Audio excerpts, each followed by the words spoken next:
నమస్కారం. నేను మీ మందడం శ్రీనివాసరావుని మాట్లాడుతున్నాను. ఈరోజు జనవరి 18 ఎన్టీఆర్ నందమూరి తారక రామారావు గారు వర్ధంతి సందర్భంగా ఆయన చేసిన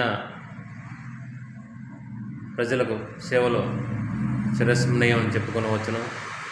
కిలో బియ్యం ₹2 పథకం కావచ్చు, పేదలకు ఇల్లు పట్టాలు కానీ, గృహ నిర్మాణం కానీ, ఇలాంటి ఎన్నో కార్యక్రమాలు చిరస్థాయిగా నిలిచాయి.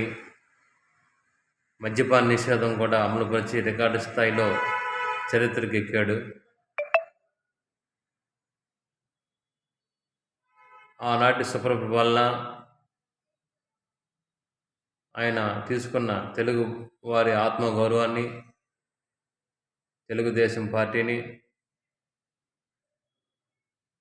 స్థాపించి సామాన్య ప్రజలు కూడా రాజకీయం అంటే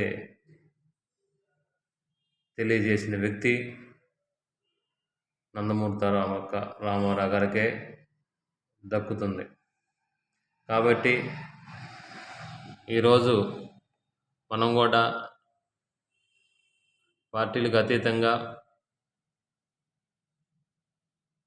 నందమూరి తారక రామారావు వర్ధంతిని పురస్కరించుకొని ఘనమైన నివాళులు అర్పించడం జరుగుతుంది.